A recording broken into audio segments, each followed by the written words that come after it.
Ang San Diego ay tila napasok na ng isang demonyo. Inasyado! Para lirangin, alisin, at lasunin ang isipan ng inyong mga anak. Grisostomo.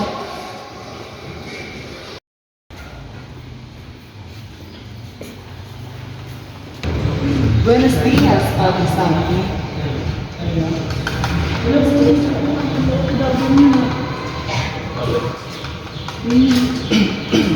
Padre, nakikiuso po ako. Patawarin niyo naman si Grisostomo. Pagpapagod ko. Napakahirap isipin na kung ganyan ay natatawad ako. Buenos noches, Mal. Santiago! Buenos dias, Padre. Ang sabi mo sa akin hindi paparoon sa San Diego si Ibarra, pero nandoon ang indyong yun. Perdoname, Amen. Sana ako'y iyong mapatawad, por favor. Hoy, Sisa! Akin na yan! Pero sa mga anak natin to. Tay, nagugutom na ho kami. Sabing hindi pwede! Tay, huwag mo sa araw na dito. Mamasaya ko kayo, pilo sa potasyo. Sa darating na unos, Ang unos? Binabalak niyo bang maligo? Bilang sa potasyo? mahigit na mabuting bagay ang inaasahan ko. Mga kidlat na papatay sa mga tao. Ginoo.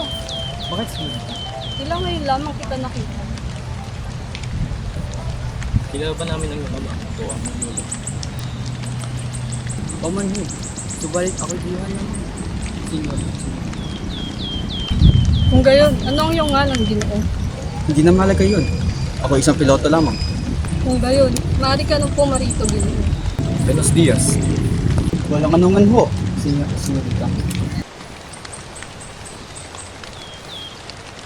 Huwag na ako kang bata ka. Nakita ko po kayo. Kayo po ang kumuha ng order ng kura. Ano mo kay Padre? Son Ladrones! Aray!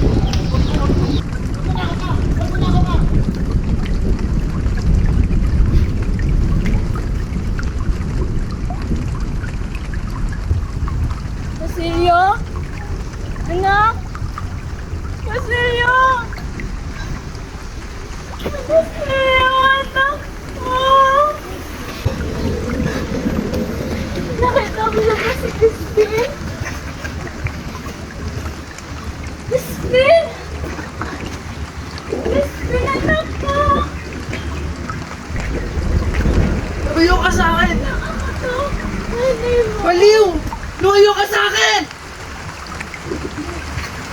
Hindi! Demonyo ka! Demonyo ka! Tumayo ka sa akin! Ano ba yung mga Indio na yan? Matutulan ng kaunti. Kung makaasta, akala mo kung sino na. Tulad ng mga tuta, nakapag-aral daw sa Europa. Makakarating ba sa langit yung mga nagbabanal-banalan? Tulad ng ama niyang namatay sa karsel.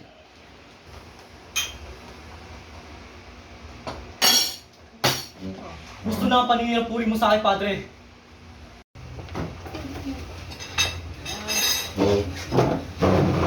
Lumayo kayo! Kung ayaw niyo madamay pa! Gusto mo? Di ba't saksi kayo? Kung gano'n niya kinalipusta, nasuserve niya sa simbahan? Gusto na, Padre! Gusto na!